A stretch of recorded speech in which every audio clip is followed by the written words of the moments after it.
The International Criminal Court is now in session, hosting the hybrid ICC Moot Court Competition 2021 English version.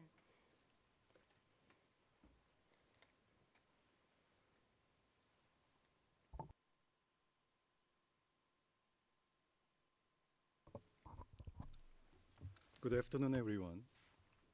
I'm Judge Chang-ho Jung, and today I will be presiding this hearing. To my right is Anya Salinas, and to my left is Juan Calderon. First of all, I'd like to welcome the teams of the ICC Moot Court Competition English version. The Counsel for the Defense, the Counsel for the Prosecution, and the Counsel for the State of Wessos participating according to Article 19(2)(c) of the Rome Statute. I should also greet those in the public gallery and those who are joining us through the live streaming. I would like to welcome the courtroom staff and security officers who are always supporting the hearings in the courtroom. Now I turn to the court officer. Court officer, please call the case. Thank you, Mr. President. We are sitting in the appeals session regarding the defense of Dragon Good Rider against the pretrial chamber decision on the confirmation of charges. Charges of other inhuman acts as a crime against humanity under Articles 25(3)(b) and 7(1)(k) of the Rome Statute. Crimes were allegedly committed in the context of the situation in the state of Essos, ICC Moot Court Competition 2021 English edition. Thank you, Court Officer. On behalf of the Chamber, I would ask the parties and participants in this hearing to introduce themselves, beginning with the Counsel for the Defense. But before you start, counsel, I would like to ask all the counsels to speak slowly and pause before responding to any question in order to allow all parties and participants to follow closely. Counsel, please introduce your members. Your Honours, may it please the court. I am Sean Lin, and along with my co-counsel, Mr. Ruben Tay, we represent the defendant, Mr. Dragon Goodrider. Thank you, counsel. I now turn to counsel for the prosecution. Counsel, please introduce your members. Good afternoon, Mr. President, Your Honors. My name is Ian Mahoney, and I'm here with my co-counsel, Will Dandy. We represent the prosecution in this matter. Thank you, counsel. Now I turn to the counsel for the state of Wessos. Counsel, please introduce your members. Mr. President, Your Honours, may it please the court. My name is Tan Yong-san, and I appear alongside my co-counsel, Ms. Andrea Soon, in today's proceedings. Thank you, counsel. Today, the registry is represented by Ms. Gabriela Campos, and the timekeeper is Ms. Vyashti Lamnakan. The Chamber now will proceed consecutively with the three issues shaping the subject matter of today's hearing. Being mindful of the public nature of this hearing, I would ask the court officer to read the agenda established by the pretrial chamber. Thank you, Mr. President. This case arises out of allegations of other inhuman acts as a crime against humanity under Articles 25(3)(b) and 7(1)(k) of the Rome Statute. Crimes were allegedly committed in the context of the situation in the state of Essos, a state party to the ICC Rome Statute. The ICC prosecutor determined that there was a reasonable basis to proceed with an investigation into whether Dragon Good Rider was responsible for ordering the commission of other inhuman acts in Essos under Articles 25(3)(b) and 7(1)(k) of the Rome Statute. Pursuant to Article 58.1 of the Court Statute on 15 July 2020, the pre-trial chamber granted the prosecutor's request for the issuance of a summons, requesting that Dragon Goodrider appear before the court. On 1st August 2020, Dragon Goodrider voluntarily appeared before the pre-trial chamber of the ICC to contest the court's jurisdiction over the case. Mr. Goodrider notified the ICC in writing of his intention to represent himself in all proceedings before the ICC, pointing to the Rule 21.4 of the Rules of Procedure and Evidence. At the conclusion of the proceedings on 1st August, the pre-trial chamber rejected Dragon Goodrider's request for interim release pending trial under Article 60 of the Rome Statute and Rule 121 of the Rules of Procedure and Evidence. During the confirmation hearing on 1st September 2020, the pre-trial chamber warned Goodrider that disruptive behavior would not be tolerated.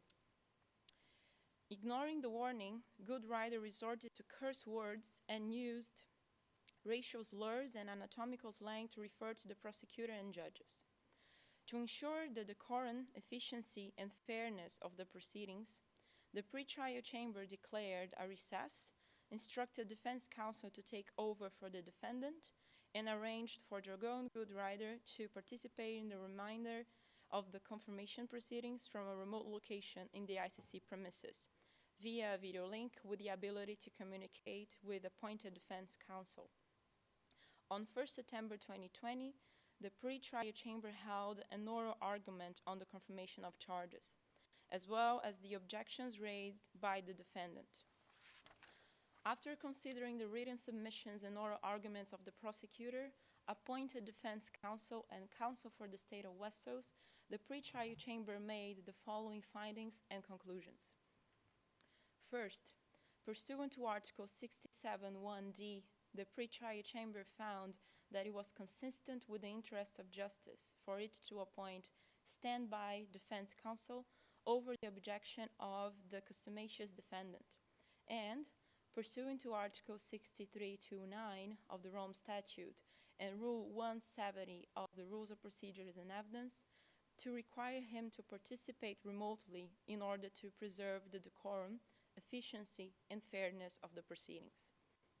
Second, the pre-trial chamber determined that the WHO report and the appended emails and meeting minutes, together with the evidence of serious injury to thousands of victims in Essos, constitute sufficient evidence to provide substantial grounds to believe that the defendant's orders constitute commission of other inhuman acts as a crime against humanity under Articles 25(3)b and 71K of the Rome Statute. Third, the pre-trial chamber determined that the court does have jurisdiction in this case under Article 12 of the ICC statute, where the defendant's orders caused the deaths of hundreds of thousands of citizens in the state of Essos, which is a party to the ICC statute. Specifically, the chamber held that the court may exercise so-called effects jurisdiction, including against nationals of non-state parties, non-party states, even where transborder acts are not an element of the crime. The appeals chamber seeks submission of all parties and participants in the following issues. A, whether defendant Dragon Goodrider was unlawfully deprived of his right to be present at the confirmation hearing under Article 61 of the Rome Statute and to represent himself under Article 67(1)d of the Rome Statute. B, whether the charged offenses can be prosecuted as other inhuman acts under Article 7(1)k of the statute, and whether the prosecution met its duty to establish with sufficient evidence that there were substantial grounds to believe that defendant Dragon Goodrider ordered the commission of such a crime under Article 25(3)b of the statute. And C, whether the ICC has jurisdiction to prosecute defendant Dragon Goodrider under Article 12 of the ICC statute, considering that all of his actions relating to the charges of other inhuman acts occurred in his state of nationality, Wessos, which is not a party to the ICC. Thank you, Court Officer. I will now give the floor to the counsel for the defense to present his case and to discuss those three issues on the agenda of this hearing. Counsel, you have 20 minutes, and please proceed.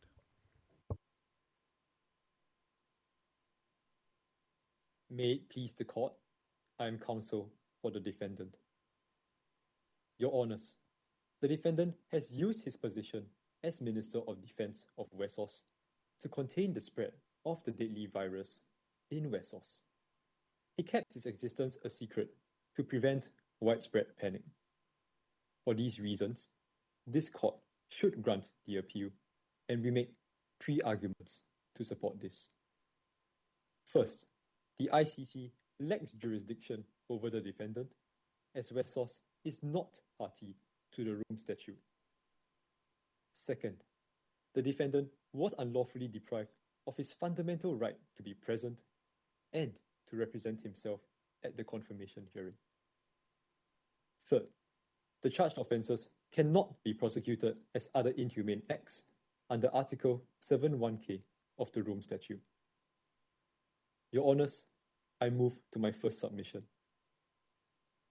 Whether or not there is jurisdiction depends on whether under Article 12(2)a, the state on the territory of which the conduct in question occurred is a state party. We say that this court lacks jurisdiction for two reasons. First, the requirements under Article 12(2)a of the Rome Statute are not fulfilled. Second, the effects doctrine does not apply. It is not provided for in Article 12, which is exhaustive. Jurisdiction is a threshold issue. If your Honours find that this court does not have jurisdiction, the rest of this appeal falls away.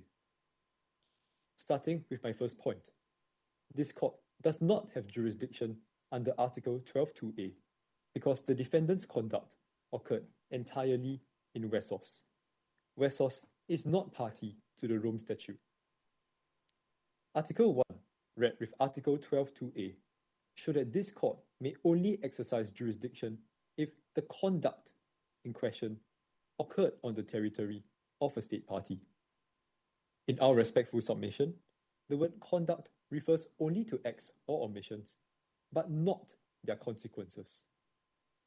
The word conduct elsewhere in the Rome Statute shows that the drafters contemplated a clear distinction between a person's conduct and its consequences. For example, Article 30 offers distinct requirements to establish intention in relation to conduct and consequences. Additionally, paragraph 7a of the general introduction of the elements of crimes says, and I quote, conduct, consequences, and circumstances associated with each crime. Clearly, the drafters intended each word to have a distinct meaning. In addition, an expansive interpretation of conduct would violate the fundamental principles of sovereignty and equality of states. After 4 years of negotiations, the drafters finally agreed to the language in Article 12(2)a. The drafters decided that the ICC can only exercise jurisdiction if the conduct in question occurred in the territory of a state party. The drafters did not use the word consequences. Therefore, this court must apply the ordinary meaning of the word conduct. Only the location of the defendant when he committed the alleged offences is relevant to assess jurisdiction. As the concealment of information took place entirely in Wessos, this court cannot exercise jurisdiction over the defendant. In addition, we respectfully submit that the Myanmar decisions should not be followed for two reasons. First, the ICC had erred in its decision, and second, the court's holding is in any event distinguishable from our facts. In the Myanmar Article 15 decision in 2019, the PTC had stated that the ICC could have jurisdiction where an actus reus element of conduct encompasses its consequences. First, we respectfully submit that the Myanmar decisions wrongly considered the consequences of an offence to be relevant under Article 12. This is impermissible. It contradicts the plain meaning of Article 12(2)(a), which clearly distinguishes between conduct and consequences. For this reason, the Myanmar decisions have also been criticised by eminent jurists. Secondly, the court's approach is readily distinguishable since it concerned the crime of deportation. Deportation is inherently transboundary, as noted in the Myanmar Article 19 decision in 2018 at paragraph 71. It takes place on the territories of at least 2 states. However, the crime alleged here has no such transboundary nature. This test should therefore not apply to our facts. Furthermore, Your Honours, the effects doctrine does not apply. This is for 2 reasons. First, the effects doctrine flies in the face of Article 12(2)(a), which distinguishes between conduct and consequences. It instead focuses only on consequences whilst ignoring the conduct in question. Second, it is not customary international law. It has never been applied by the ICC or any criminal tribunal. We therefore submit that this court lacks jurisdiction over the defendant, as first, consequences are irrelevant in determining if the defendant's conduct occurred on a state party's territory, and second, that the effects doctrine is inapplicable. Your Honours, I now move to my second submission. Your Honours, the defendant was unlawfully deprived of 2 fundamental rights. These are the right to be present at a confirmation hearing under Article 61(1) and the right to self-representation under Article 67(1)(d). As noted by the eminent jurist Trifterer, failing to uphold these rights would undermine the credibility of international justice and the ICC's exemplary role for domestic justice systems in respect of fundamental human rights. The defence accordingly asks that the PTC's decision be set aside. First, it is uncontroversial that the right to self-representation under Article 67(1)(d) applies to confirmation hearings. The defendant had specifically rejected the appointment of counsel as seen at paragraph 16 and 17 of the case. His desire and right to represent himself were, however, not respected by the PTC. Second, on the right to be present. The key question is when a defendant may be absent from a confirmation hearing. I make 2 points. First, Article 61(1) requires physical presence. Second, exhaustive exceptions to this are set out in Article 61(2). On my first point, presence in Article 61 refers to physical presence. The same was noted by the ICTR Appeals Chamber in Zikiran Yirazo at paragraph 11 due to the ordinary meaning of the word presence. This implies physical proximity. It is also notable that Article 61 does not mention communications technology, despite its specific reference in Articles 63(2), Rules 1243, and 134 bis. The drafters must not have intended for communications technology to constitute presence at a confirmation hearing, despite the numerous revisions to the Rome Statute that introduced the term under Rule 134 bis in 2013. Communications technology such as video link were already well established in 2013. However, the amendments introducing Rule 134 bis did not allow this technology to be used for confirmation hearings, despite allowing its use at trial. My second point is that the reading of Article 61(2) as providing exhaustive exceptions is supported by its ordinary meaning, as well as the ICC's rules of procedure. The requirement of presence at a confirmation hearing in Article 61.1 is subject only to Article 61.2. Article 61.2 provides only the two situations of express waiver and where a defendant has fled or cannot be found. Both are inapplicable, since the defendant expressly desired to be present at the proceedings and is already in the custody of the ICC.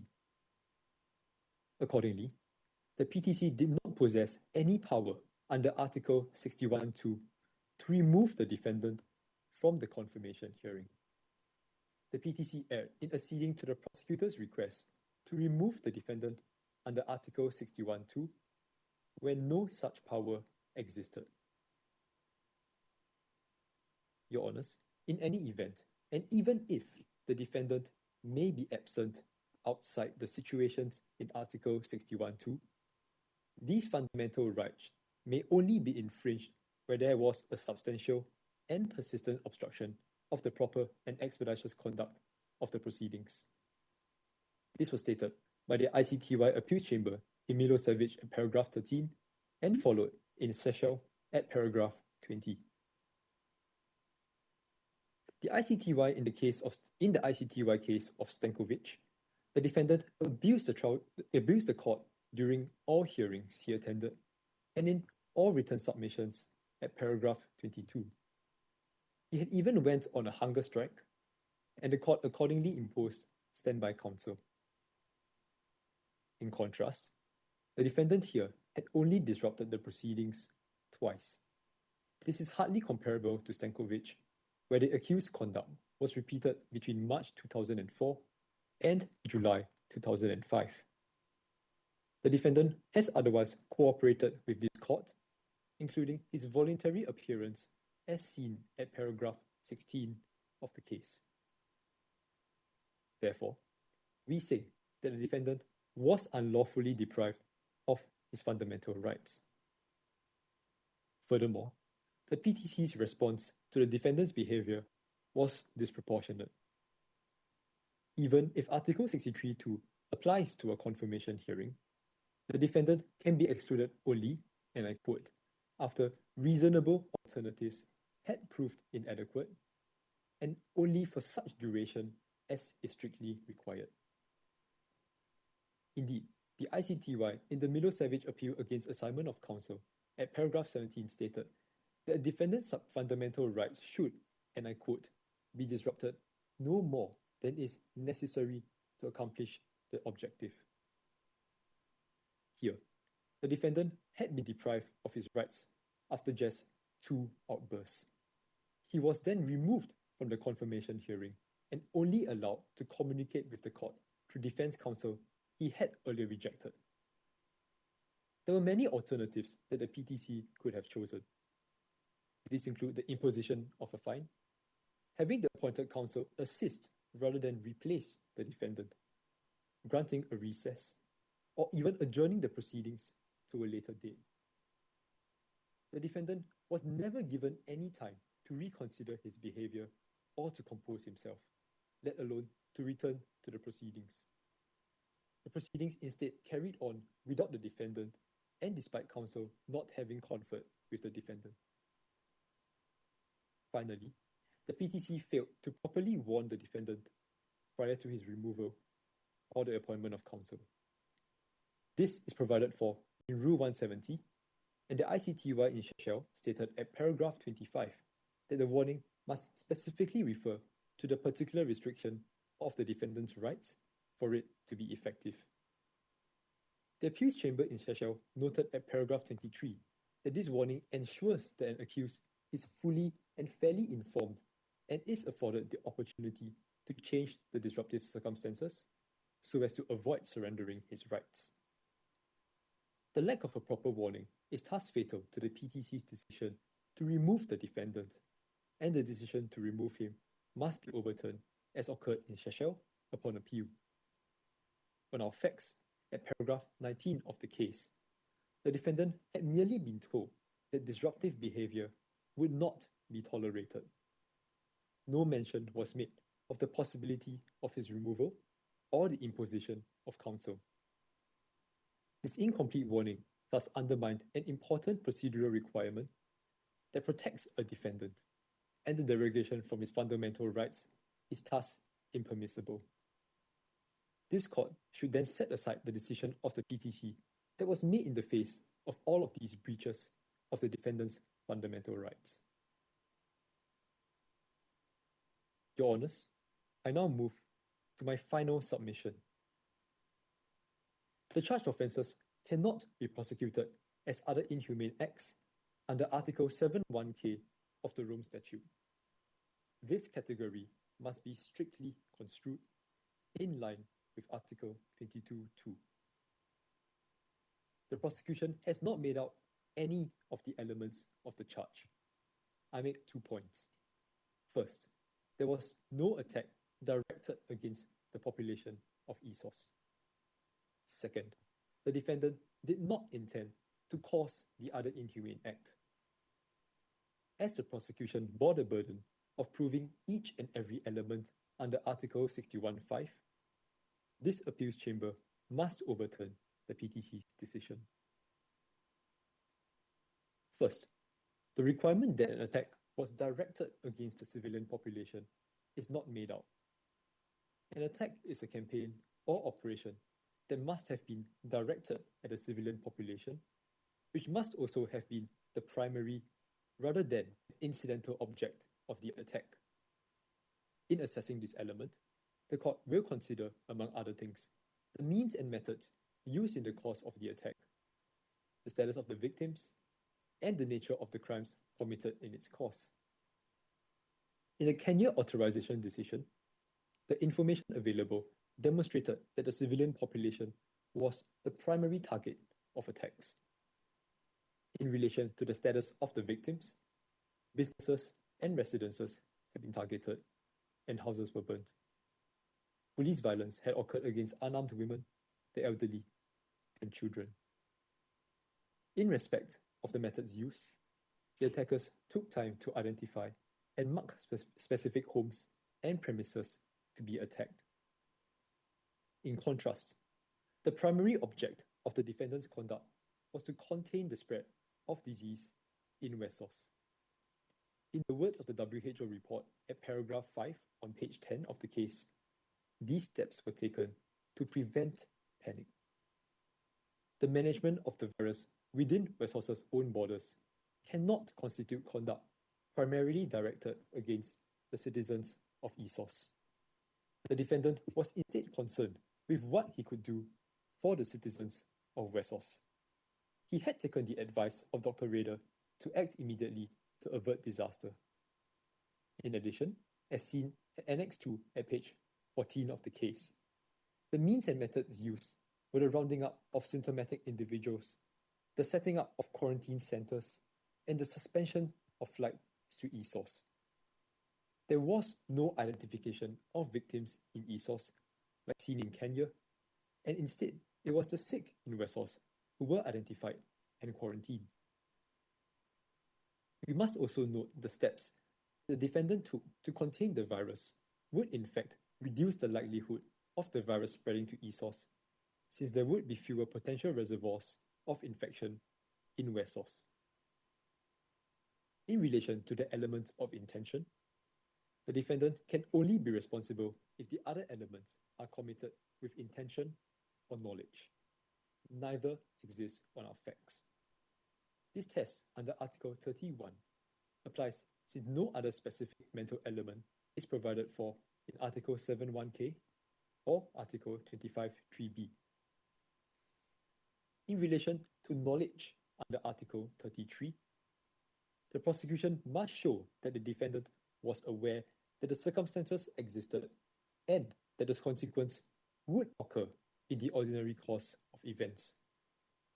The PTC in the Benman confirmation decision stated at paragraph 363 that mere possibility does not satisfy this standard. The trial chamber in the Katanga Article 74 decision affirmed this and stated at paragraph 776 that the standard is that the occurrence of the consequence in question is near but not absolute certainty This has not been proven by the prosecution. The evidence only refers tangentially to the possibility of such a loss of life in ESOS. Even in the strongest words of Dr. Bannister in Annex 2, it was expressed that the population could be decimated. There was therefore no ordinary course of events that could have been contemplated by the defendant. Your Honours, I note that my time is up. If I may have 1 minute to conclude. Yes, you are given In 1 summary, minute. thank you, Your Honours. In summary, this court not only lacks jurisdiction, but has further prejudiced the defendant by denying him his fundamental rights. His conduct of concealing information was not a crime against humanity. Instead, it was focused on managing the situation in Wessos. This appeals chamber should therefore reverse the decision of the PTC and decline to confirm the charges against the defendant. If I may be of no further assistance, this concludes my submissions. Thank you, Counsel. I have one question regarding jurisdiction issue. As you may know, the UN court in Sierra Leone, SCSL, the appeal chamber of that court upheld conviction of Charles Taylor, Mr. Charles Taylor, for crimes he committed in Liberia that had an effect in Sierra Leone. How can you distinguish this case with that SCSL judgment? Your Honour, 2 points on the Charles Taylor decision. First, the SCSL is a special tribunal created pursuant to a special agreement between the UN and Sierra Leone. That court was bound by distinct rules on jurisdiction and did not apply Article 12.2a of the Rome Statute. Second, Charles Taylor had in fact sent soldiers to the camp within Sierra Leone, as seen at paragraph 4579, and there was thus conduct within the territory of Sierra Leone. That court was therefore not applying the effects doctrine. This case is wholly distinguishable from our facts. The defendant's conduct here occurred entirely in Wessos. Thank you, Counsel.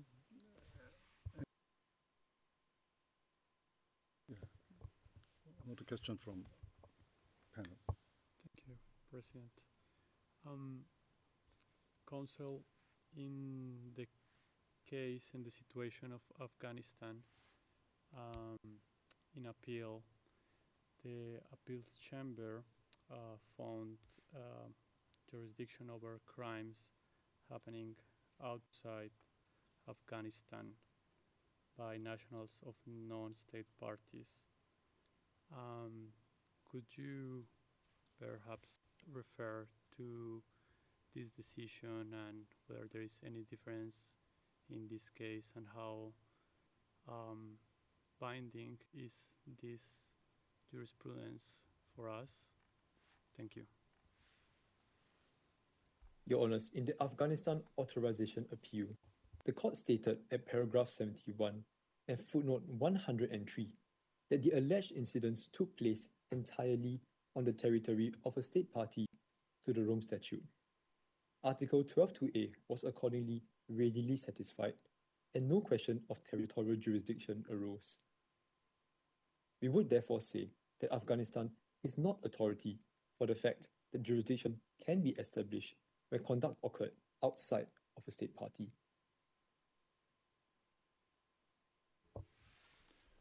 Thank you, Counsel. Now I'll turn to the Counsel for the prosecution to present its submissions on the same 3 issues. Counsel, you have 20 minutes.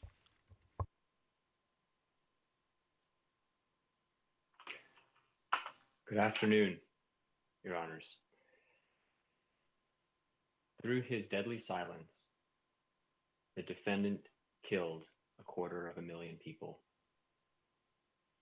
He made a choice and through his actions, he ensured their death.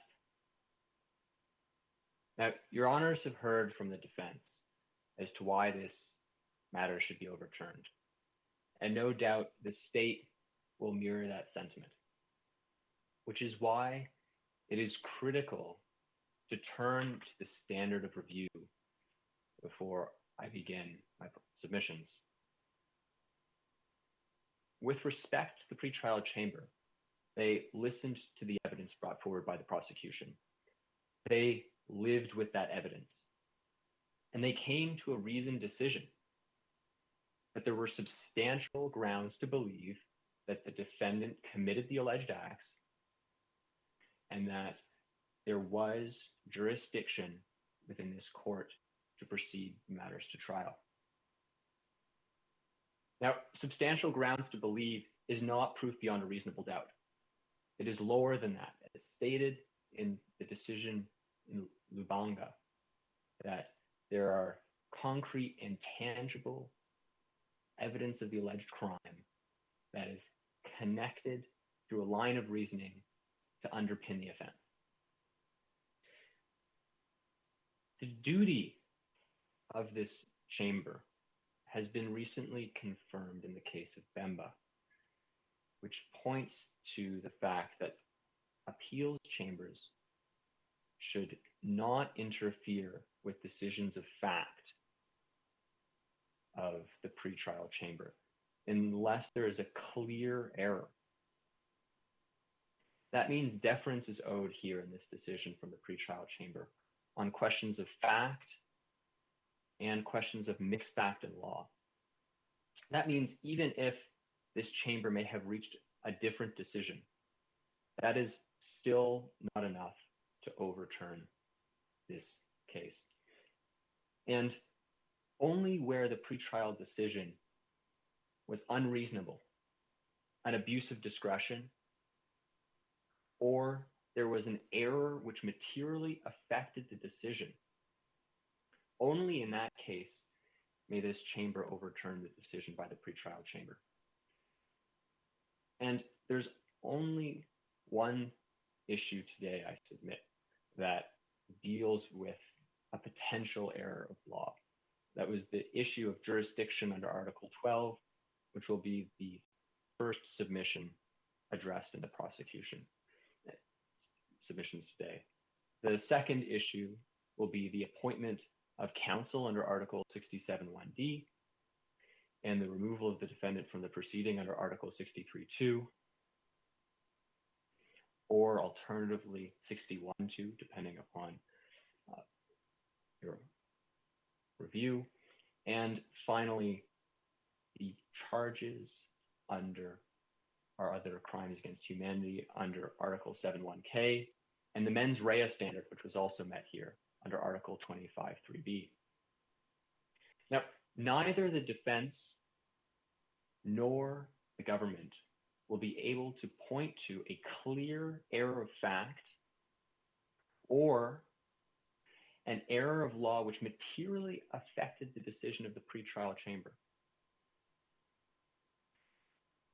Unless your honors have any further questions on this issue of the standard of review, the prosecution will turn to its first submission on jurisdiction.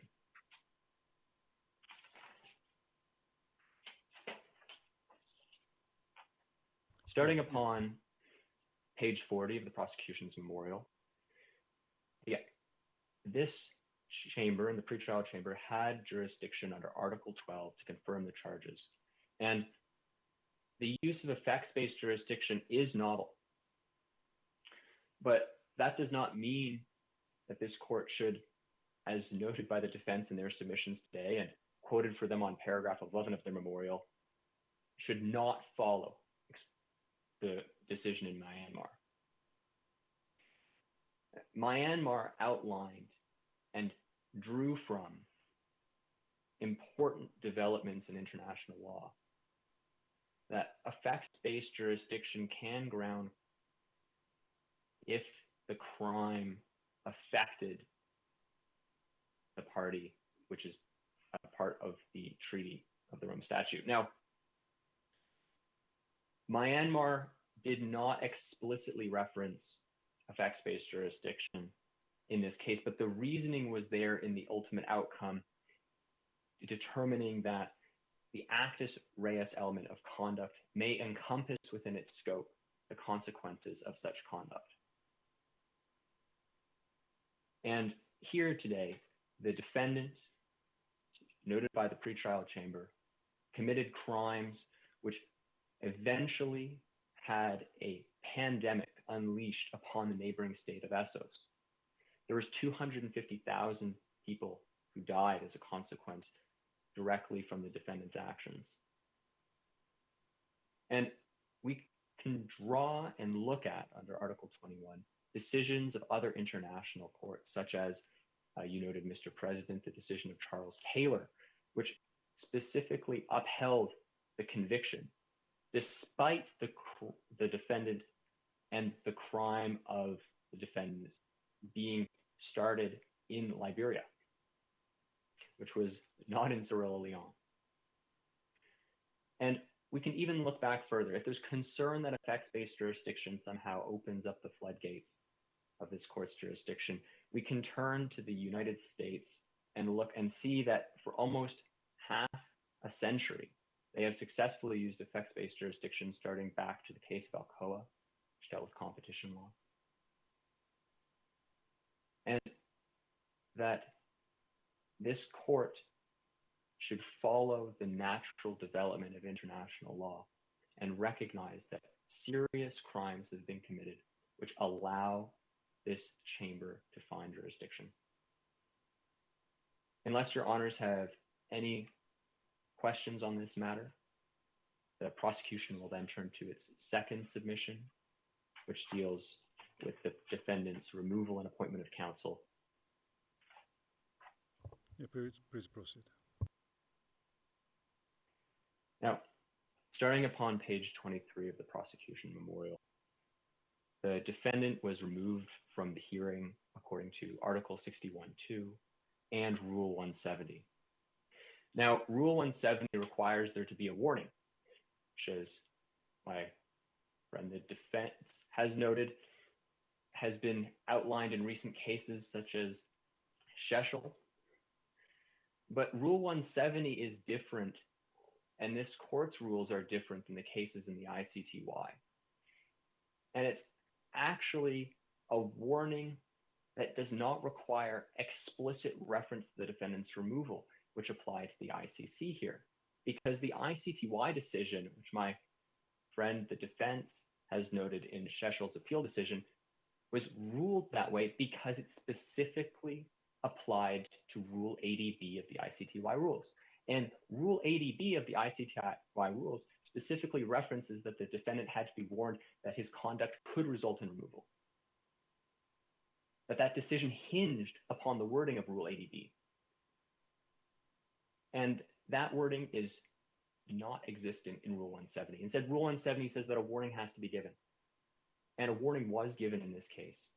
The defendant was told at the second pretrial chamber on the confirmation of charges, disruptions would not be tolerated.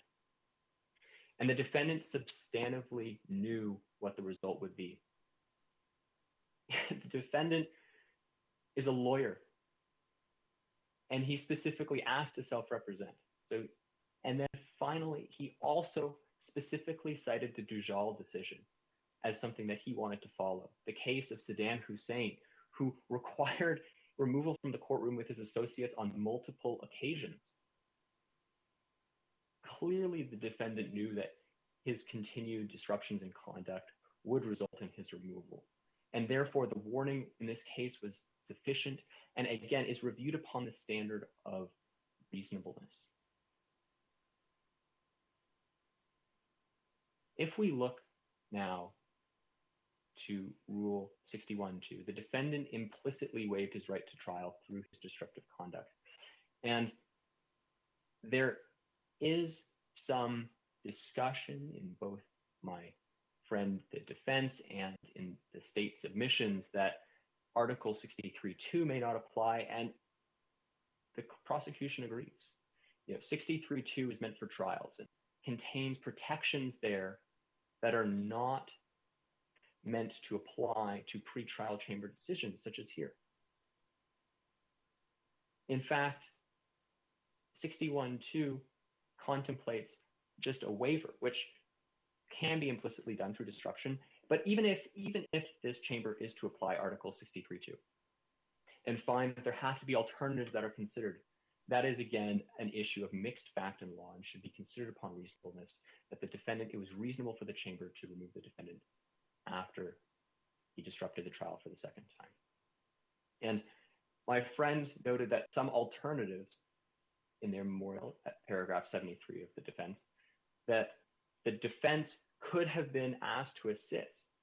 The defense could have been asked to assist rather than represent. And in fact, that's exactly what happened. The defense at paragraph 17 of this problem was asked to assist and step in if necessary. It was only the defendant's disruptive conduct that necessitated the defense to take over and ensure the defendant had proper representation at trial. And finally, the appointment of counsel is inextricably linked with the defendant's disruption and removal from a trial because the defendant chose to self-represent. And my friend, the defense, again, cited Milosevic as a standard here, where there had to be continued disruption and it had to be persistently done, and it had to be substantive. And that was met in this case. But the reliance upon Milosevic is incorrect because the subsequent decision in the trial of Shechel outlines a developed and reasoned standard where high-ranking government officials like the defendant will abuse the trial process for their own political ends. And therefore, it's not necessarily the disruptions which are important and was noted in the Shechel decision, but the underlying dignity of the court is affected when the politician uses this chamber for a political purpose. And that's exactly what the defendant in this case was doing. He was insulting the court. He was undermining its dignity. And it was therefore correct and reviewable upon reasonableness for this pretrial chamber to have found there were continued and persistent disruptions. Unless your honors have any further questions upon this matter, the prosecution will turn to its third and final submission. Yeah, please proceed. We will ask questions once you finish your submissions. Starting upon page 31 of the prosecution's memorial, the charges under Article 7.1k, other inhumane acts, and the mens rea standard under Article 25.3b were met here. Now, the defense has noted that it has to be directed against a civilian population. That was done in this case, that there were explicit references given to the defendant that the virus would leak into Essos and kill hundreds of thousands of people. He was told in the original email on October 3rd from his head scientist that there was a high degree of risk it could go into the general population. And then there are several references throughout as well in the emails between Dr. Rader and the defendant, pleading with him to act immediately. But ultimately, the defendant knew on March 2nd, when his Minister of Health told him that he would be killing likely hundreds of thousands of people in the state of Essos if he didn't act to warn them. And directed against a civilian population just means, as noted in the case of Katanga, that it's not a limited group of people, that it's not a subset. And here it's not a subset, it was the entire population was affected by this pandemic. They required lockdowns, and it infected 500,000 other civilians.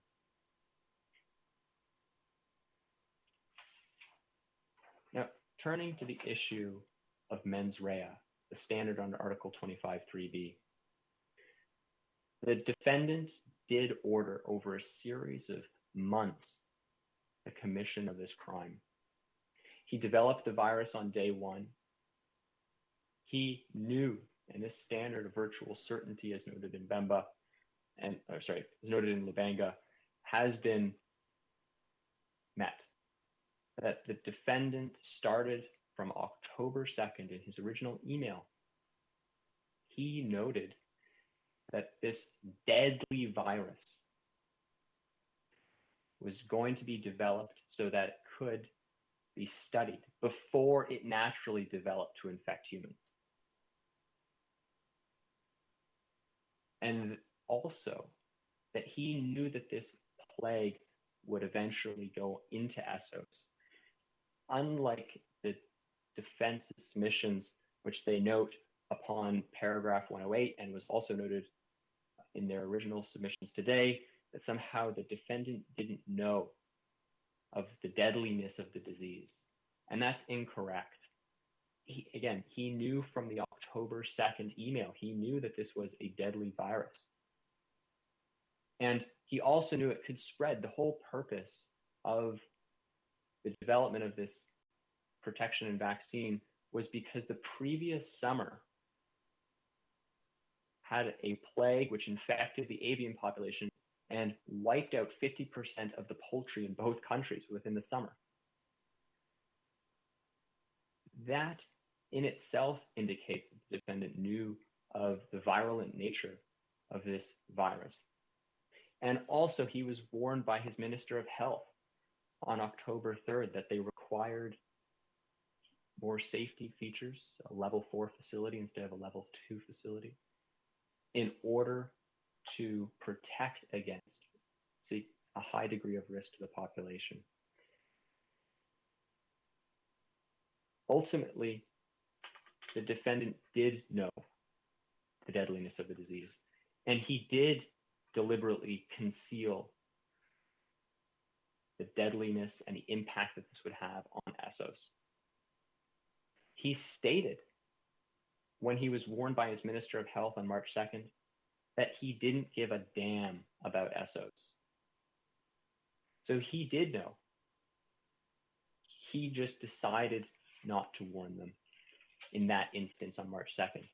And ultimately, for the standard of mens rea here, the defendant has been, and the defense in this instance, has been pointing to the fact that the defendant didn't know. And they're trying to start the review of the facts upon the halfway point. But we needed to go back to the beginning to outline the defendant's knowledge on a holistic level over a series of months of this virus. Now, ultimately, the defendant in this case committed a series of criminal acts. Although he may have started with positive intentions, he knew with virtual certainty that death would result from his actions and that hundreds of thousands of people would die in the neighboring state of Essos. This chamber should dismiss the appeal and the charges should proceed to trial. Unless your honors have any further questions, those are the prosecution submissions. Thank you, counsel. I also have a question regarding jurisdiction issue. As you may know, the Article 34 of Vienna Convention on the Law of Treaties provides that a treaty cannot be applied against non-parties and their nationals. And ICC is also treaty body based on Rome Statute.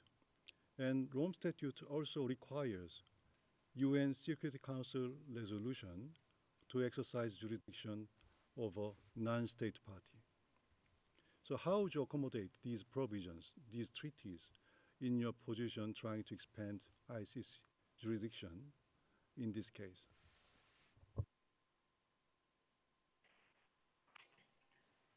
Mr. President, it would be important to turn to the jurisprudence which has developed in the international courts. And that under Article 21, this court must and should look to other international courts to decide and reason in the case. And that is of a more important factor in finding effects-based jurisdiction reasoning here, that there was such a high degree of severity and importance in this criminal act, a clear killing of 250,000 people from a high-ranking government official, that it would be inappropriate for this court to ignore that jurisprudence which developed from similar cases such as the Special Court of Cerulean, the Charles Taylor decision, other European courts, and also the fact that the case of Myanmar, given by the pretrial chamber here several times, can use effects-based jurisdiction.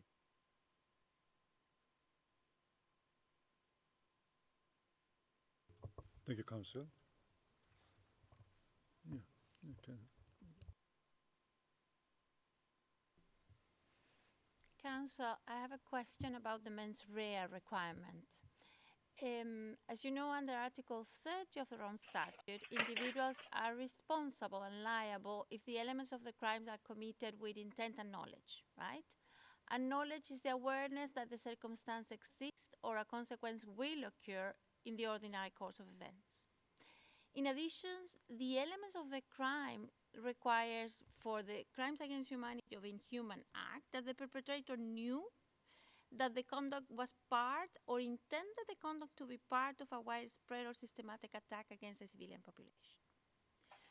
Considering that the accused is being charged under Article 25(3)(b) for ordering the commission of the crime and not as a military commander under Article 28, how can you justify that he had the sufficient mens rea, meaning intent and knowledge, and not simply a conscious disregard of information, also considering that this court has clearly indicated in its most consistent recent jurisprudence that recklessness and dolus eventualis do not reach the standard of culpability of Article 30? That's my question. Thank you, Your Honor. Seems that there are two issues which are addressed in your question.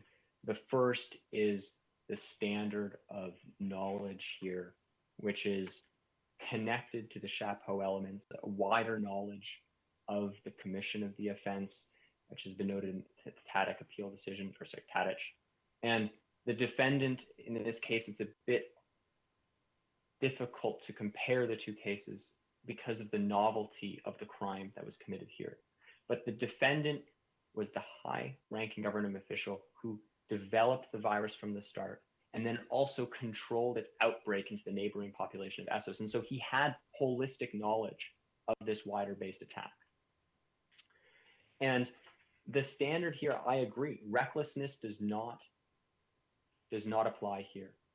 That it was not willful blindness. The defendant did know, and he did know with virtual certainty, that the individuals in Essos would die by the hundreds of thousands. And he knew, based on the information given to him by his scientist and by his Minister of Health, he was told by his chief scientist in the last email by Dr. Rader that he had to act immediately.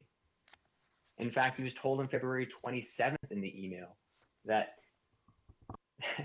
that he would kill hundreds of thousands of people, that there was an enormous risk put upon the general population. And that standard of knowledge is met here with virtual certainty that in the ordinary course of events, hundreds of thousands of people would die in Essos. And turning to your point of the chapeau element of whether it was widespread or systematic. Now, those are two standards that apply here, and widespread or systematic can be met, but most likely in this case, it can be met upon the standard of being widespread, for Your Honor, that it was large in scale and area. And here it infected 750,000 people. It killed 1 out of 3 of them. And it required the shutdown of an entire state. That is sufficiently widespread, the prosecution submits.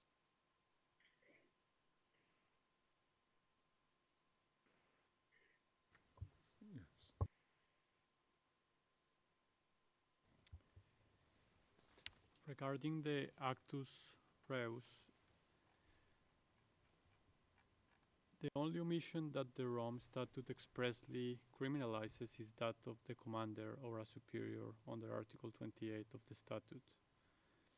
However, the suspect in this case was charged with crimes under Article 25(3)(b) of the statute, and the alleged facts do not show an order to kill or to perform an active conduct. Under what basis could charges for an implicit omission be sustained in this case?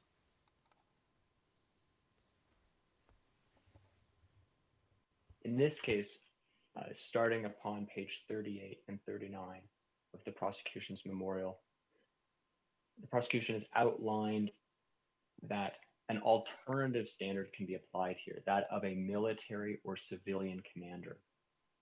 And under Article 28A, they're actually required to seek out knowledge of if some information gave them notice of criminal acts being committed. And that particularly applies in this situation, in the fact when the defendant was given the email on February 11th, where he was told by his chief scientist that there was a development which allowed the virus to spread to humans. And knowing that it was unsafe and that there was a high degree of risk to the general population, because that laboratory was only level 2 and not the required level 4, at that moment, under Article 28A, as a military commander, he was required to step in and stop that project. Now, a military commander here is indicated on the facts of the case that the defendant was requested from his chief scientist in his first email that he receives funding from the Ministry of Defense, which the defendant is in charge of along with the military, and that the orders that he was giving to Dr. Rader were coming from a command responsibility in a military fashion.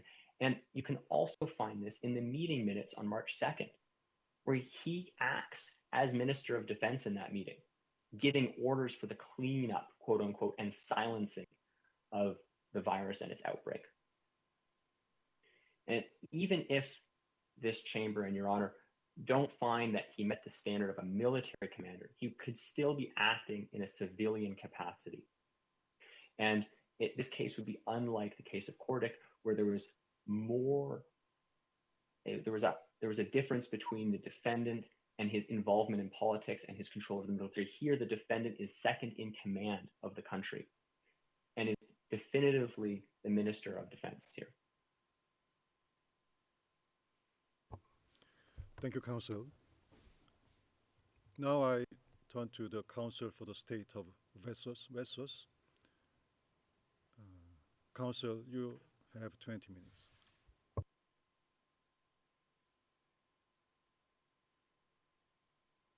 Before I begin, can I please check that I can be seen and heard clearly? Yes, please proceed. Thank you, Mr. President. Mr. President, Your Honors, may it please the court. My name is Tan Yong-san, and I appear as government counsel on behalf of the state of Vessos. Your Honors, this court is at the crossroads, with two paths open before it. On one hand, the prosecution has argued that this court should expand both its territorial jurisdiction and also the category of crimes against humanity.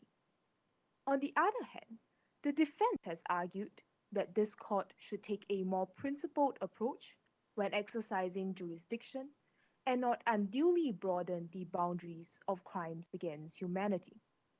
For reasons which I will explain, we humbly urge this court to take the second path, that the goal to end impunity should not come at the expense of states' sovereignty. To this end, I make 3 submissions in the following order. First, this court cannot exercise jurisdiction over Mr. Goodrider, as the preconditions to the exercise of jurisdiction under Article 12 are not fulfilled. Second, the concealment of a viral outbreak does not amount to a crime against humanity, and Mr. Goodrider is not individually criminally responsible for ordering it. And lastly, Mr. Goodrider's right to be present and self-representation were unlawfully deprived at the confirmation of charges hearing. Your Honours, as the paramount interest of my client lies with the issue on jurisdiction, and also noting that both counsels for the defence and prosecution has started on this issue, I will similarly address this court on the issue on jurisdiction first. I now turn to my first submission, that this court cannot exercise jurisdiction over Mr. Goodrider. The debate between the parties today surrounds Article 12(2)(a), more specifically, on how the phrase conduct in question should be interpreted. We note that counsel for the defense has argued that the effects doctrine does not apply and that Wessos is not a state party to the Rome Statute. And in response, the prosecution maintained that the Myanmar and Bangladesh case supports their position and that this court should follow the natural development of law to exercise jurisdiction in our case. Your Honours, our primary submission on this matter is that conduct in Article 12(2)(a) only refers to the acts underlying the crime and not the consequences that follow. And here, since Goodrider's actions, namely that of development of a vaccine and the concealment of a viral outbreak, took place wholly on a non-state party's territory, this court does not have jurisdiction over him. Now, to assist this court, the state of Wessos has 2 arguments to add in support of the defense's position. I will first start with how an ordinary meaning of the word conduct in Article 12(2)(a) does not support the prosecution's position. Now, on this point, the ordinary meaning of the word conduct refers to the behavior of a person, which necessarily limits conduct to the acts undertaken by a person and not the consequences that flows from it. This interpretation is also supported by the Travaux Préparatoires of the Rome Statute. Now, Your Honours, the very reason why the word conduct was chosen in Article 12(2)(a) was because the drafters could not agree on whether to specify acts or omissions. And neither does these 2 concepts encompass the possibility of reading consequences into the word conduct. Now, Your Honours, we do note that earlier, counsel for the defense relied on the case of Myanmar and Bangladesh and stated that the court in Myanmar and Bangladesh has erred because they failed to draw a distinction between conduct and consequence.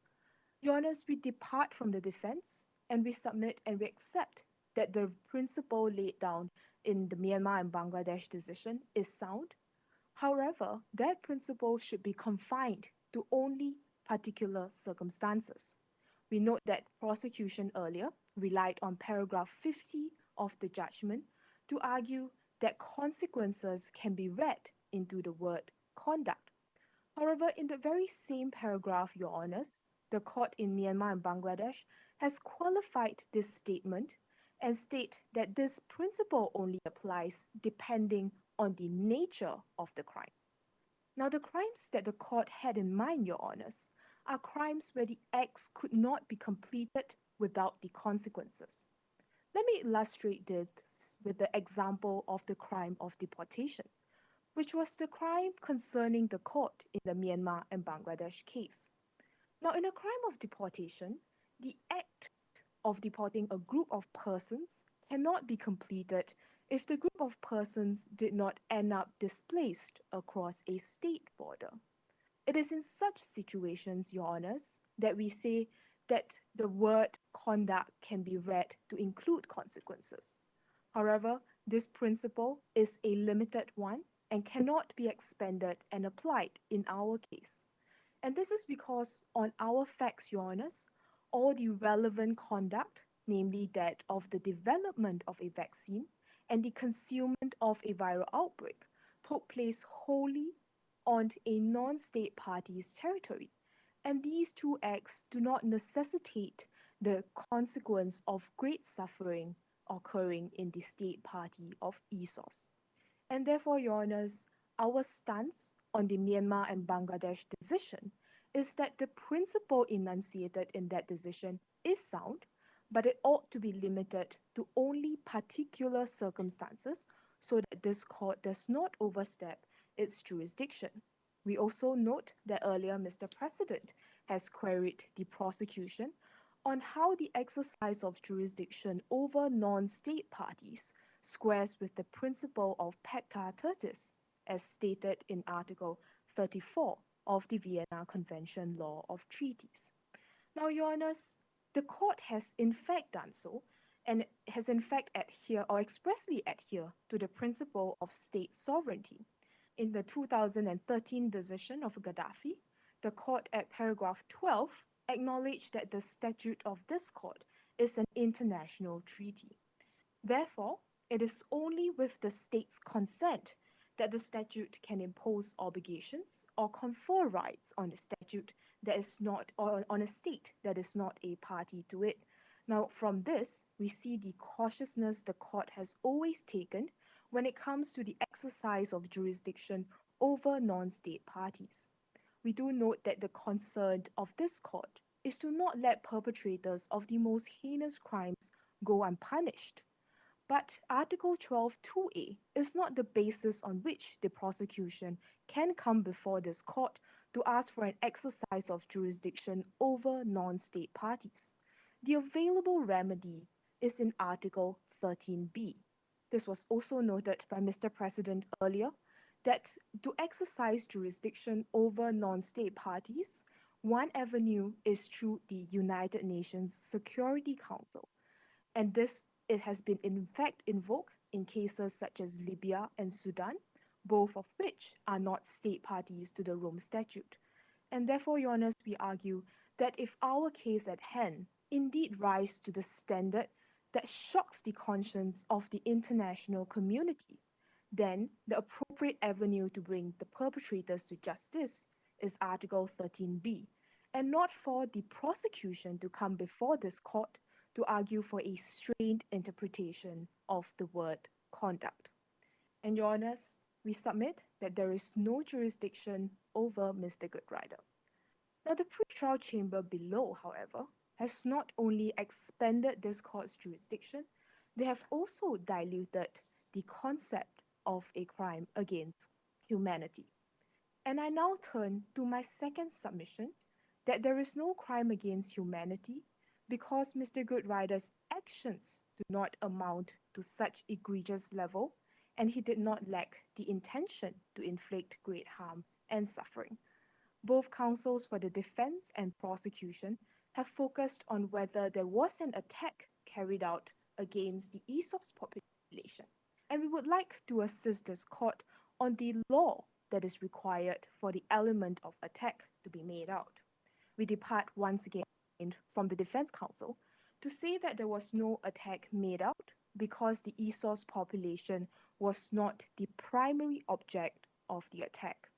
Now, we do note that there has been a change in the status of law as reflected in the 2021 decision of Uganda, where the court held that the primary object requirement need not be one that is fulfilled.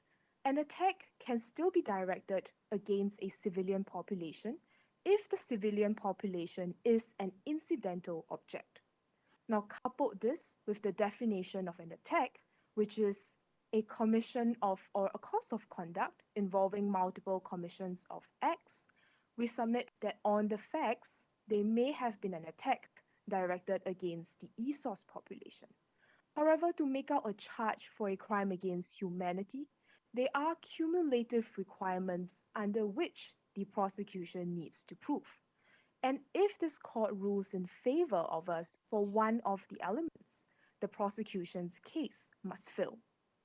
And I will now focus on the requirement of intention to show why Mr. Goodrider did not have the intention or the knowledge that great suffering and deaths would occur in the population of ESOS.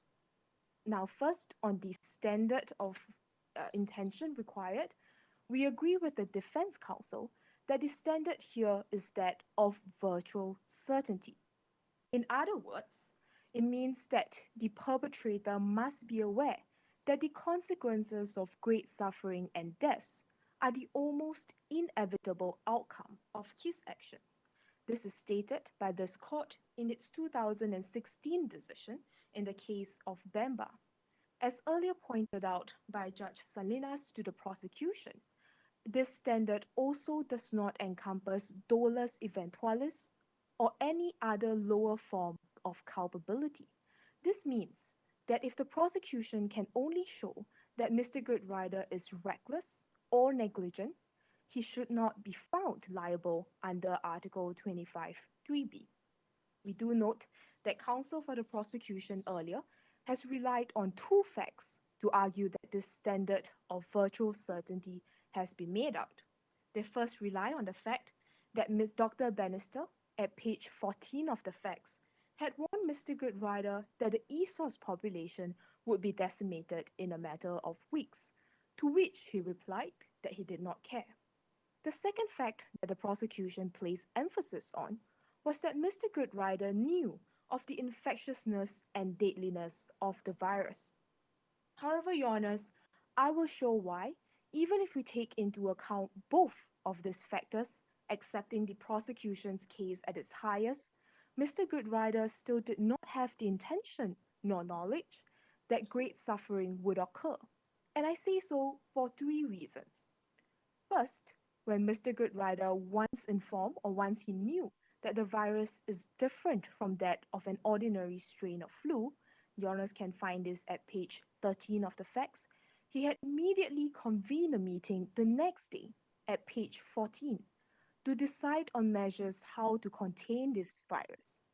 Second, Mr. Goodrider, also at page 14, agreed with Minister Snow's suggestion to suspend international flights, and I quote, to ensure that this doesn't get past our borders. Lastly, and more importantly, Mr. Goodrider took all necessary measures to contain the virus by setting up quarantine centers, sending cleanup crews to the homes of the infected, and to suspend international flights. Your Honours, looking at Mr. Goodrider's actions as a whole, it is difficult for the prosecution to argue that Mr. Goodrider had the intention to first let the virus escape beyond its borders and then cause great suffering in the neighbouring state of ESOS. And therefore we argue that Mr. Goodrider should not be held responsible for ordering a crime against humanity. Your Honours, I will now turn to my last submission to show why Mr. Goodrider has been unlawfully deprived of both his right to be present and his right to self-representation. Now, first on the right to be present, the defense takes an absolute stance to say that virtual presence can never constitute presence under Article 61. And since the two exceptions under Article 61(2) did not or were not made out, the pre-trial chamber has erred in removing Mr. Goodrider. However, Your Honours, our position on this matter differs from that of the defense counsel. We do accept that virtual presence can constitute presence, but this is only in exceptional circumstances, such as COVID-19, where Your Honours and all the parties before this court today is under. And second, where an accused reach substantial and persistent disruptive behavior, and this is reflected in Article 63(2) of the Rome Statute.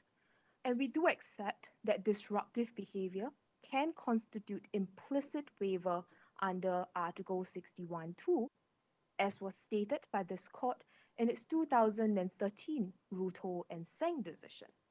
Now, on this point, the prosecution argued that the warning requirement is met because there is a difference in terms of the specificity of warning in the ICTY rules of procedure, that of Rule 80, and that of our rules of procedure, that of Rule 170.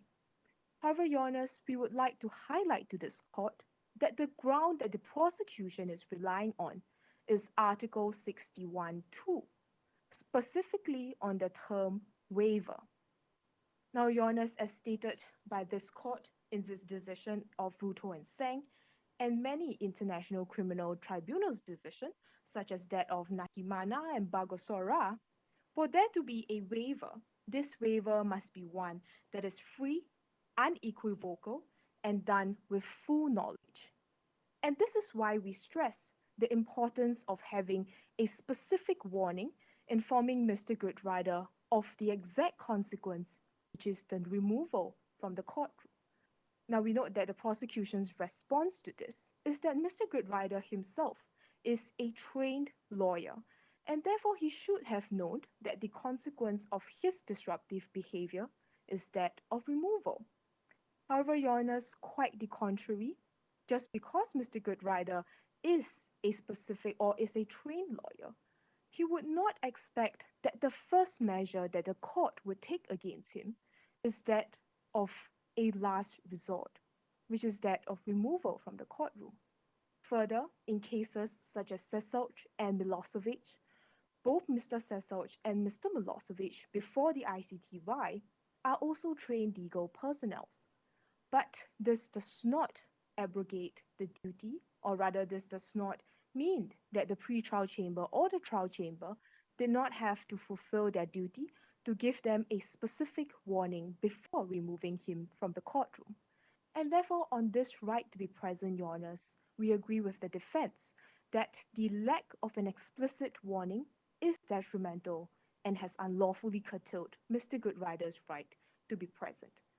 Now, on my last point regarding the right to self-representation, while we do not contest that in usual circumstances, the mere appointment of a standby counsel alone does not violate an accused right, like that in the Milosevic and Seselj case.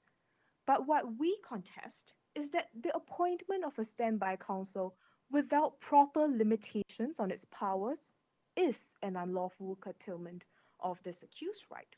If Your Honours would look at paragraph 17 of the facts, the chamber appointed the standby counsel and provided that the counsel may step in when necessary. It is this broad mandate that is given to the standby counsel that resulted in him substantially interfering with Mr. Goodrider's presentation of his own case. And this manifested at paragraph 18 of the facts, where the standby counsel made objections to the court without communicating with Mr. Goodrider at all. And this, Your Honours, we submit, erodes the very core of which the right to self-representation protects, which is the right to present the case as the accused himself deems fit. And therefore, we argue that both Mr. Goodrider's right to be present and self-representation were unlawfully curtailed at the pre-trial chamber. Now, Your Honours, the case at hand is not a case where there was an intentional release of the virus, but rather one where a government official has to take measures to protect his own citizens under a short span of time in face of an impending viral outbreak. It was under such difficult circumstances that Mr. Goodrider made the decision to prioritize his own people. While his decisions on hindsight may not be one that was ideal, it certainly does not rise to a crime against humanity. Now, Your Honours, before I end, I would like to take questions from the bench. Thank you, Counsel. Again, one question from my side regarding jurisdiction issue. Aside from effect doctrine or effect jurisdiction, what's your position regarding universal jurisdiction? And what's your position regarding whether ICC can apply universal jurisdiction or not? Mr. President, our position is that this court cannot invoke universal jurisdiction to prosecute nationals from non-state parties We do note that this exact question arose in the preparation of the Rome Statute, and when this proposal was brought up by Germany, it was met with opposition from many other drafting members and state parties. And this concept of universal jurisdiction was eventually excluded specifically, and therefore this court cannot rely on this universal jurisdiction to prosecute nationals from non-state parties. Thank you. Counsel, I have also a question related to jurisdiction, and based on your own submissions, you said that the lack of jurisdiction of the court is in relation to the conduct in question, and you also said that you depart from the position of the defense, and you think that the finding in the Myanmar case is correct, that it depends on the nature of the crime, and whether or not the conduct, what could be considered by some an effect, is actually part of the conduct. My question goes as follows. The accused here is being charged for viral homicide, not for developing a vaccine, not for only spreading a virus, but homicide. And the death is part of an element of homicide. So how can you explain to the court the fact that you consider that supporting the Myanmar decision, still saying that the conduct is, in fact, the death is out of the conduct? Judge Salinas, we do note that it was under the domestic legislation of the state of Isos that Mr. Goodrider was charged with the crime of homicide. The prosecution has brought the charge today under Article 71K of the Rome Statute, which involves or which requires them to show that there was an inhumane act causing great suffering.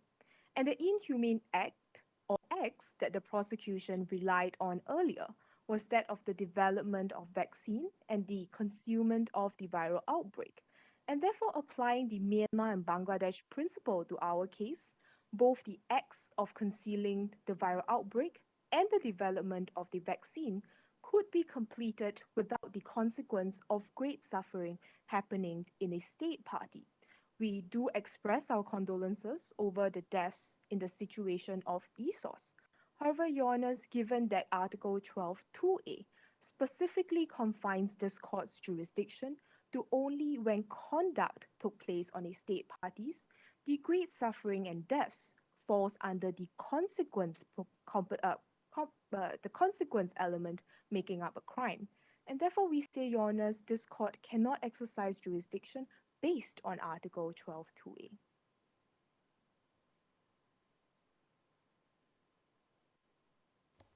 Thank you, President. Counsel, in the Lotus case, the Permanent Court of Justice referred to the principle of presumptive freedom of action to find that unless otherwise provided under international law, a national court can exercise jurisdiction over crimes happening extraterritorially. Even assuming, for the sake of this hearing, that conduct happened outside the state of Essos, considering that Article 12(2)(a) grants jurisdiction to the ICC if the state where the conduct occurred ratifies the statute, and considering that Essos claims jurisdiction over crimes even if they happen extraterritorially, is there any rule under international law that would bar jurisdiction in this case? Your Honor, you are definitely right in pointing out that the Lotus decision does lay down a prohibitive rule, which suggests that jurisdiction can be exercised unless there is something under international law that prohibits the exercise of such jurisdiction. However, Your Honors, we say that there is indeed such a prohibitive rule on our facts, and that prohibitive rule is Article 12(2)(a) itself. And this is because how the ICC derives jurisdiction is based on the consent of state parties. And Article 12.2a would be one that best reflects the intention of state parties, which is to restrict this court's jurisdiction and such that this court does not expand its jurisdiction in an unprincipled manner. This is similarly supported in the 2009 Special Working Group report on the crime of aggression, where the exact question on whether consequences can be read into the word conduct arose. And in that case, state parties have explicitly stated that this consequences should not be read into the word conduct. And therefore, the prevailing interpretation today is that conduct refers to only acts underlying the crime and not the consequences that follow. And therefore, our answer to your question, Your Honours, is that Article 12.2a itself is the prohibitive rule. Thank you, Counsel. I believe important points have been raised in the statements made by parties and participants. Now, parties and participants will be given, in the same order, the opportunity to reply to them. Counsel for the defense, you have 10 minutes, and please proceed.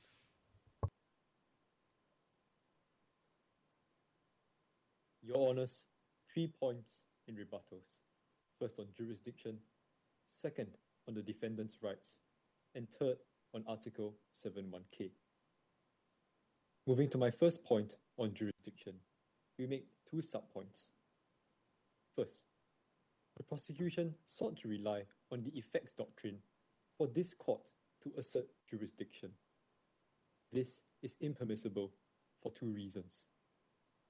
First, the court in the Myanmar Article 15 decision in 2019 did not adopt the effects doctrine as the basis of its reasoning.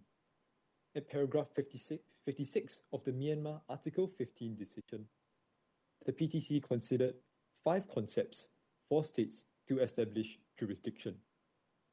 However, later at paragraph 62, the court pointed to just 3 of these methods: objective territoriality, the ubiquity principle, and the constitutive elements approach, but did not mention the effects doctrine. Second, the effects doctrine is not customary international law. It has never been applied by the ICC or any international criminal tribunal. Its application is confined to domestic antitrust and competition law matters. It has been rejected by various jurisdictions and was even the subject of diplomatic protests. Therefore, no consistent state practice arises. The effects doctrine is also inconsistent with the principles of state consent, as it involves the imposition of other states' values upon Wessos. In his answer to Mr. President's earlier question, the prosecution failed to adequately assuage the concerns on jurisdictional overreach, conflating the facts of the crime with the anterior question of jurisdiction over the crime. The PTC in the Palestine decision reminds us at paragraph 83, and I quote, that the mandate of this court is circumscribed by the jurisdictional parameters defined by the statute, and that the court cannot act unless those conditions are met. The prosecution has not done so within the boundaries of Article 12.2a. We further note that the prosecution has itself previously refused to apply the effects doctrine.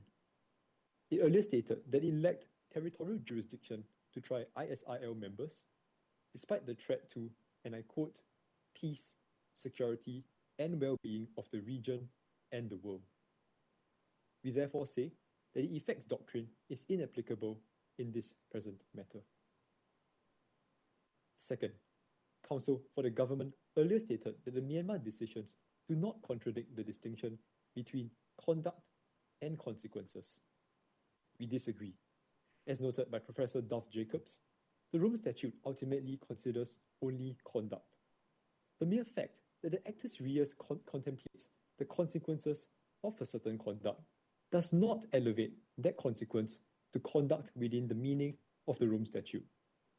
Article 12.2a does not use the words part of the conduct or actus reus. Your Honours, moving to my second broad point on the rights of the defendant, I make 3 sub-points. First, the prosecution stated that the warning under Rule 170 is of a lower standard than that required in the ICTY case of Seychelles. That is incorrect. While we acknowledge the textual differences between Rule 170 of the ICC and Rule 80B of the ICTY, these rights are fundamental rights and recognized in Article 67 as minimum guarantees. Any warning that precedes the restriction of a fundamental right must be specific to afford the accused the maximum degree of protection of the fundamental rights. Second, the prosecution alleged that the defendant's knowledge as a lawyer sufficed to ensure that the warning rendered was adequate. We disagree. The full measure of fundamental rights should be accorded to each defendant, regardless of their individual status. Knowledge of the defendant is irrelevant in assessing the adequacy of such a warning. The focus must remain on whether the defendant was warned as required in Seychelles at paragraph 22, namely that the specific consequences of his behavior were told to the defendant. Third, the prosecution stated that Article 67 does not apply to confirmation hearings. That is incorrect. Rule 121 subparagraph 1 states, and I quote, that subject to the provisions of Articles 60 and 61, the person shall enjoy the rights set forth in Article 67. While Rule 121 subparagraph 1 relates to proceedings before the confirmation hearing, it would be illogical for the fundamental rights of the accused specified in Article 67 to apply only to proceedings before and after, but not during the confirmation hearing. Your Honours, moving to my final broad point on Article 71K, we make 2 sub-points.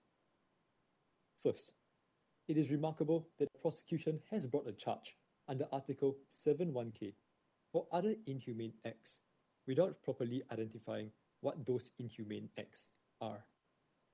The reason for that is clear. On the facts, there are no inhumane acts. At paragraphs 63 and 64 of the memorial, the prosecution referred to the development of the virus as well as the obstruction of the sharing of information. These do not satisfy the test of an inhumane act. The ICC in the Katanga confirmation decision held at paragraph 448 that the test for an other inhumane act is the presence of, and I quote, serious violations of international customary law and the basic rights pertaining to human beings. However, the development of the virus was done in a laboratory solely to create a vaccine. This is seen in the defendant's email on 2nd October 2019 at page 11 of the case. Nothing in this email remotely suggests any intention other than to protect the citizens of Wessos. Additionally, the failure to notify ESOS about the virus is not the breach of any legal obligation. The prosecution states that the notification requirements under Articles 6 and 7 of the IHR require such notification by the defendant. That is incorrect. Paragraph 3 of the case states that neither Wessos nor ESOS are members to any other treaty relevant to the subject matter of the case. This must mean that neither country was bound by the requirements of the IHR. The defendant therefore had no legal duty to share this information with ESOS. Furthermore, these notification requirements are not customary international law, since the state practice in respect of such sharing of information is inconsistent. Your Honours, moving to my final sub-point. On the mens rea, contrary to the prosecution's submissions, the defendant's knowledge does not rise to the level of virtual certainty in respect of the consequences that occurred in ESOS. To reiterate, this is a high standard as interpreted by the Bemba confirmation decision at paragraph 393 and the Katanga Article 74 decision at paragraph 776. The defendant's statements that he did not give a damn about ESOS must be read in its full context of the defendant focusing on what he could do for Wessos. He did not know that hundreds of thousands would die. On 2nd March, what he knew was that several scientists and their families have died. This is indeed regrettable, but we note that he knew only this, that it killed 1 in 3. As the prosecution stated in the WHO report on 21st April, much later than the meeting of the Wessos National Security Council on 2nd March. The warnings were expressed as a matter of probability. In any event, they were issued before the defendant had taken actions to contain the spread of the virus in Wessos. It may have been possible that the spread of the virus would have been stopped by the defendant's efforts. It is a stark contrast between that and the eventual hundreds of thousands who died. We ask that this court judge the defendant not through the lens of hindsight, but bearing in mind the exigencies on the ground. Your Honours, if I may be of no further assistance, this concludes my rebuttals. Thank you, Counsel. Now, Counsel for the prosecution. Counsel, you have 10 minutes. Prosecution has several matters to address in rebuttal. The first and most important is the standard of review here, which underlies both the submissions by the defense and recently by the state. That the points here need to be particularly pertained to whether this was an error of fact and mixed fact and law, or a clear error of law. And this comes to light, this mixing of the standards, clearly in the state's memorial upon page 23, paragraph number 3. They state that this appeals chamber can reverse or amend a decision materially affected by errors. Now, that's a wrong statement of the standard of review here. It's a failure to distinguish between errors of law, which materially affected the decision, and then the deferential standard given to pretrial chamber decisions on errors of fact and mixed fact and law. Second, the state has raised issues regarding that there are treaties that bind states. And in this case, yes, that is true, but the use of effects-based jurisdiction here is bound under customary international law. And third, tying to the defense submissions, that the Myanmar decision used effects-based jurisdiction reasoning. The prosecution has never stated or submitted that it explicitly referenced effects-based jurisdiction. It is also used the reasoning within the cases, as noted previously, of Charles Taylor, and also many international law jurisdictions within the US, within the EU, use effects-based jurisdiction. Fourth, the warning given by the defendant, to the defendant, has been noted by the state to be insufficient because it was not explicitly stated to him that he could be removed, and that somehow his knowledge as a lawyer doesn't create a higher standard for him. And we agree. The prosecution agrees with this. And they've forgotten to mention the fact to you that he specifically cited the Dujal decision, the case of Saddam Hussein, the individual who had to be removed from the court many times. We can follow the defendant's own words that he wanted to turn this court into a circus just like Saddam Hussein. On a factual analysis here, there's no requirement for an explicit warning that ties to the defendant's removal. And you can find on a factual analysis that it was substantively met here in the defendant's knowledge.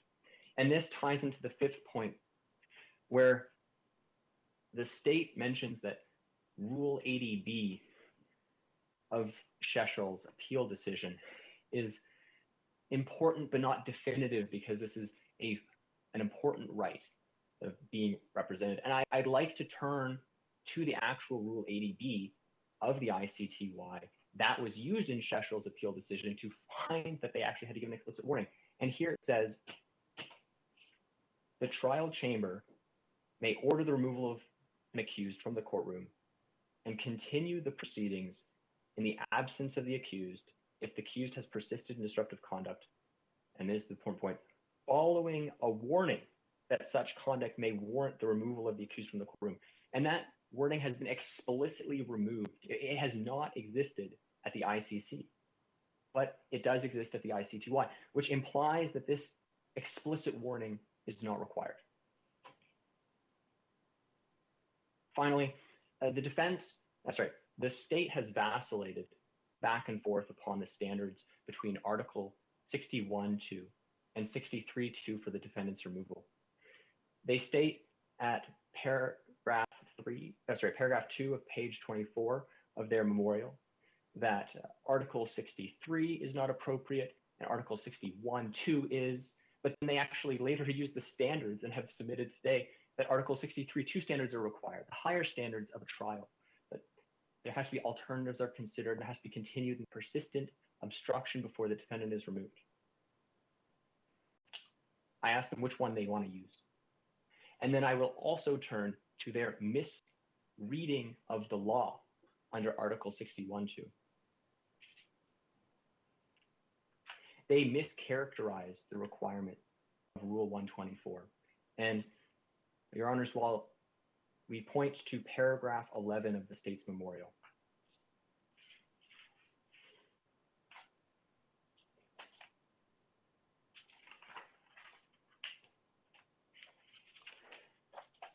now, they state that Article 61.2 requires Rule 124 with a notice by the defense that he doesn't want to be present at trial.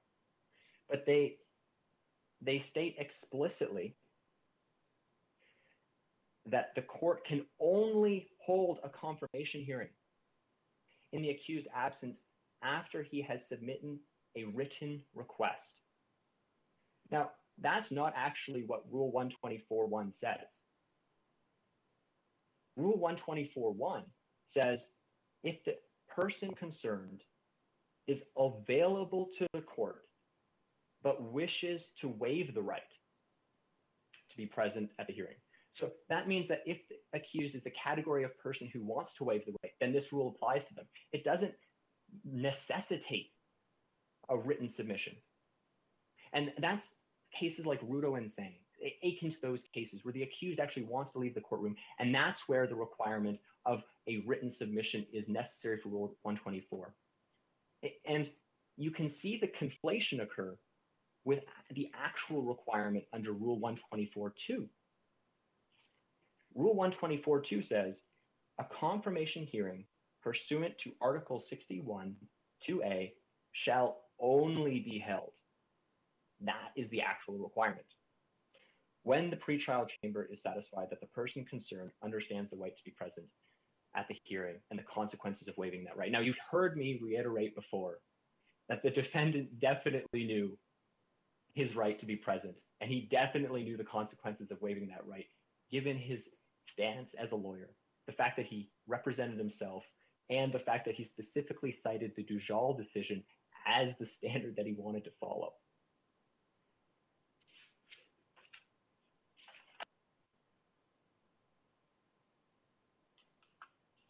Now, the final submission is that the defendant was not concerned with only his state.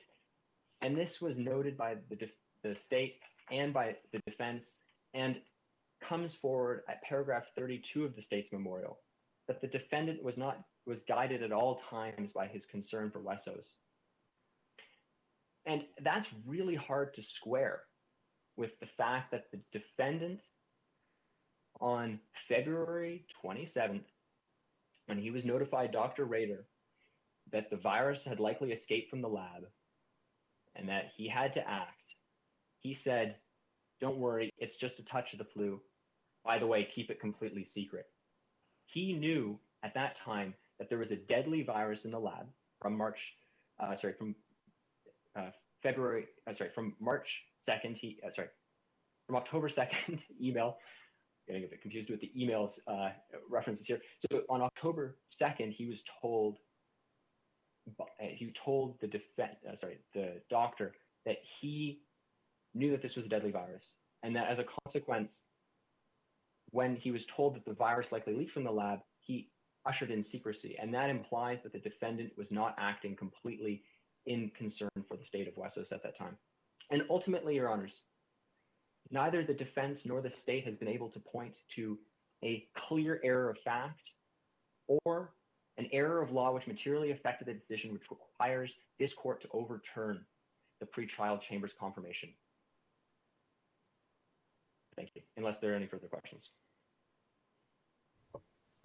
Thank you, counsel. Now, counsel for the state of Wessos. Counsel, you have 10 minutes.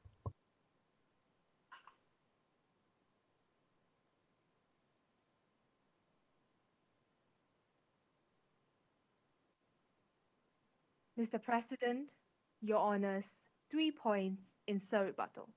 The first relates to jurisdiction, the second relates to the right to be present, and the last relates to whether there is a crime against humanity. I will first begin with my first point of surrebuttal, relating to jurisdiction. Now, the prosecution's argument on this is that this court can rely on the effects doctrine because it is part of customary international law. However, Your Honors, as stated by this court in its 2009 decision in the al-Bashir case, specifically at paragraph 44, this court can only refer to external sources of law, such as principles of international law, pursuant to Article 21(2)b, when there is a lacuna in the primary sources of law, as contained in the Rome Statute, elements of crimes, and this court's rules of procedure and evidence, and that if such lacuna cannot be filled by means of treaty interpretation, as set out in Articles 31 and 32 of the VCLT.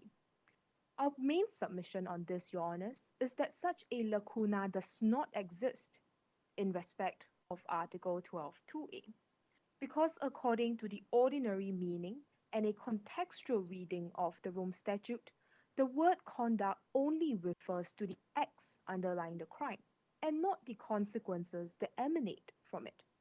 And in any event, it is also not open for the prosecution to argue that the effects jurisdiction is recognized under customary international law because there is insufficient widespread state practice and opinio juri. Now, for instance, the effects jurisdiction has only been recognized by a handful of states, such as the United States and Hong Kong.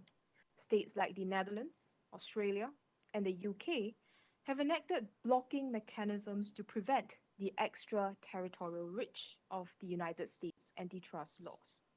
And on the point of opinio juri, not only has the United Nations General Assembly disapproved of the effects jurisdiction for undermining the sovereign equality of states, nations such as the Netherlands and the UK have proactively enacted legislative blocking mechanisms. Now, the prosecution has not adduced evidence on showing why there is widespread state practice and opinio juri, and therefore we submit that they cannot rely on this ground to ask this court to exercise jurisdiction in our case. Now, turning to my second point of surrebuttal, relating to the right to be present, the prosecution relies heavily on the fact that Mr. Goodrider has evinced an intention to turn his proceedings into that like the Saddam Hussein trial. However, Your Honors, even in the very Saddam Hussein Dujal trial case, Mr. Saddam Hussein was given several cooling off period, and the court there has resorted to other reasonable alternatives before moving to the last resort of removing him from the courtroom.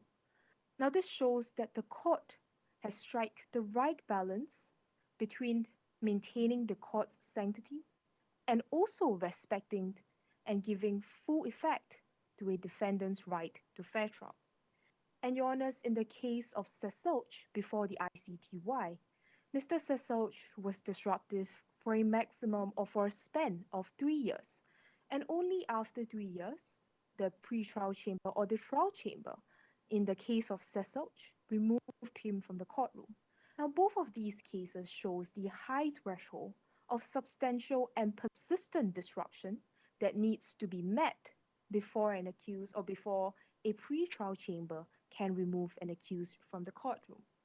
Now, in response to the prosecution's query on our position regarding the application of Article 63.2, we do accept that Article 63.2, or rather the safeguards contained in Article 63.2, applies to a pre-trial stage, while Article 63.2 is situated under Part 6 of the Rome Statute, as stated by this court in its 2006 decision in the Democratic Republic of Congo.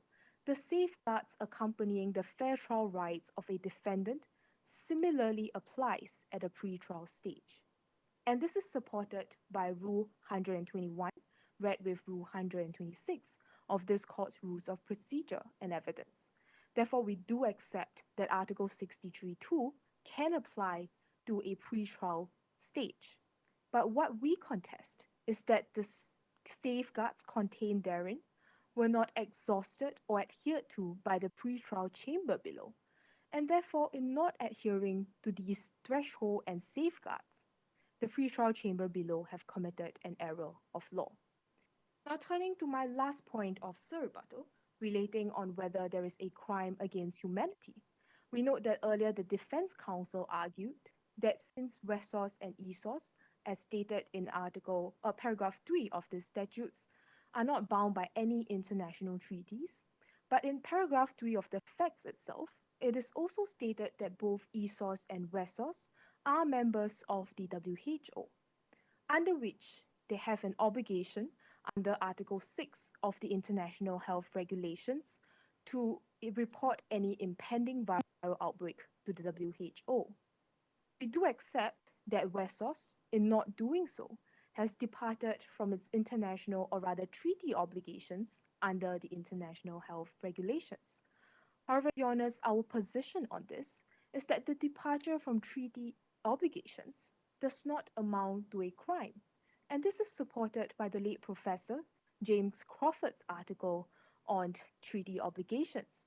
And the notion of an international crime has been deleted from the drafts of concerning internationally wrongful acts by states.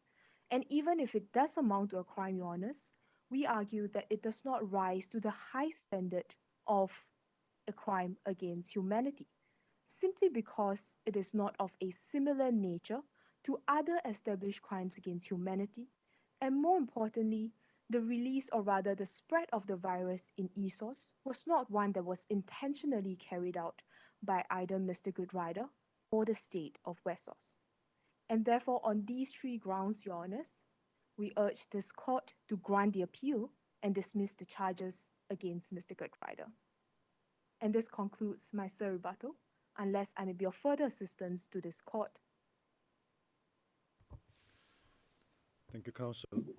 The bench will Thank now leave the courtroom to proceed with the deliberations. You will be allowed to leave the courtroom, but will need to be present here at 3:40 p.m. The court is now adjourned. All rise.